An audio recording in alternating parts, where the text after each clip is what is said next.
Have you ever felt completely fine one moment and then suddenly felt heavy, anxious, in pain, or drained after being in a crowd, around a distressed loved one, or even just scrolling social media with no clear reason why?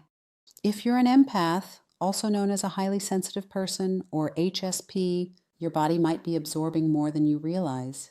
An empath, or HSP, is someone with a heightened sensitivity to emotional, environmental, and energetic stimuli.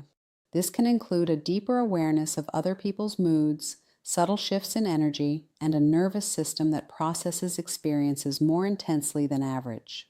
And here's what I see all the time in my work. I regularly meet people and clients who fit this description perfectly and don't even realize they're sensitive or empathic. They assume their emotional shifts are random, that their exhaustion is just from being too sensitive, or that their physical symptoms are purely stress-related. But the truth is, empathic sensitivity often goes unrecognized, especially in a culture that values logic over intuition and encourages people to push through discomfort instead of exploring where it's coming from.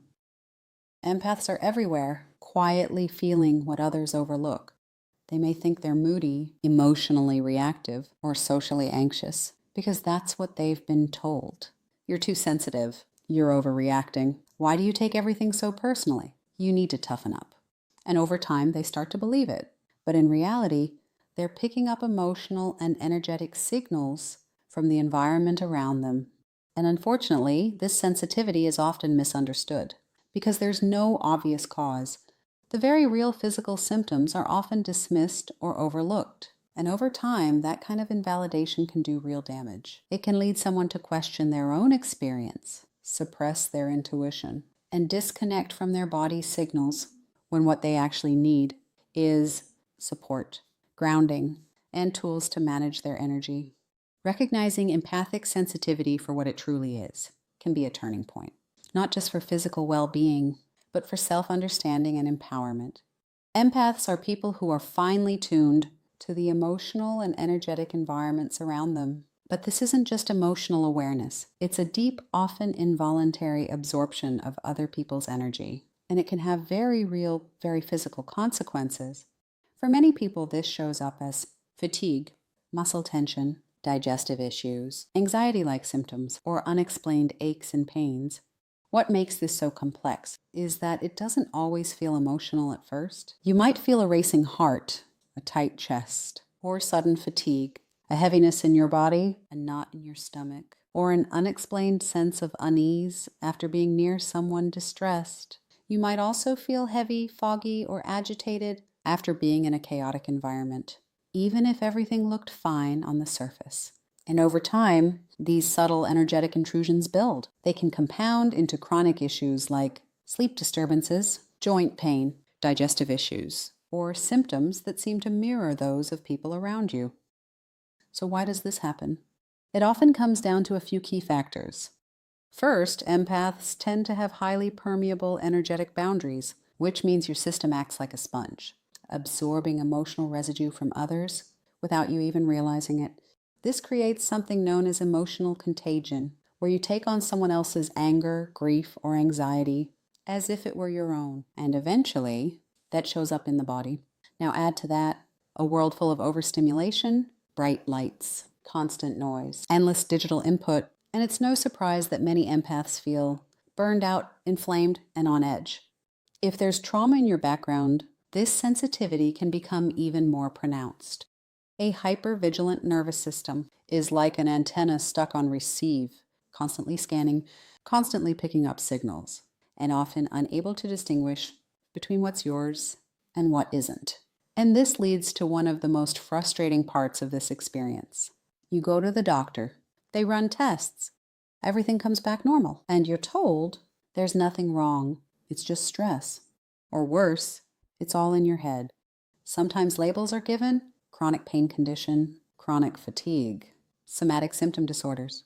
But these diagnoses don't always provide real answers or a clear path forward. This disconnect exists because the medical model is designed to look for physical causes: infection, structural damage, physical injury, chemical imbalance. But energetic absorption and emotional contagion don't show up on a blood test or an imaging scan, and yet the distress is real. In many cases, it's happening at the intersection of body, mind, and environment. Recognizing that gap matters, not to reject medical care, but to understand that your experience may require a more integrated approach. So what can you do? The first step is simple but powerful. Start asking, is this mine? Whatever you're feeling, pause and ask that question, because it creates space. And if the answer feels like no, you can begin to release it. You can visualize handing it back or letting it dissolve. If you've worked with me, you already know I'm a strong advocate for visualization because it works. Find a quiet space. Take a few slow, calming breaths. Bring your attention to the area of discomfort. See it as something tangible, a dense cloud or a knot in the body. And with each exhale, imagine it dissolving, softening, breaking apart, turning into light. Let that light expand, carrying away the heaviness and leaving behind space and calm. You can also work with your body directly. Gentle movement, stretching, somatic practices. These help release stored tension and energy. Even simply noticing where you hold discomfort can begin to shift it. Regular energetic clearing can also help. Salt baths, breath work, tools like sage or palo santo, and grounding is essential. Time in nature, walking barefoot, eating warm, grounding foods. All of this helps bring your energy back into your body. And then there's this. Compassion does not require self-sacrifice, and protection does not mean shutting down. It means creating healthy boundaries. Before entering intense environments, take a moment to visualize a protective field around you. Something that allows energy to pass without sticking. And when possible, limit your exposure to people or spaces that consistently leave you depleted. It's okay to say no. It's okay to take space. It's okay to protect your energy so you can show up fully without carrying what was never yours to begin with. If you're experiencing symptoms that don't seem to have a clear explanation, it's worth asking, is this energetic? Because being an empath is not a flaw. It's a gift, but it's a gift that requires awareness and responsibility. When you learn how to manage your sensitivity, honor your body, and create boundaries, you can stay open without carrying the weight of the world, and that changes everything. If you recognize yourself while listening and you're ready to understand what your body is telling you, I can help you work through it and give you the tools to manage it effectively. You'll find a link in the description to schedule a complimentary discovery session.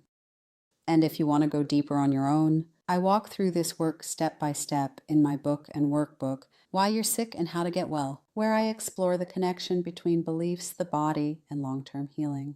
You'll find that linked below as well. Here's to your health, body, mind, and spirit.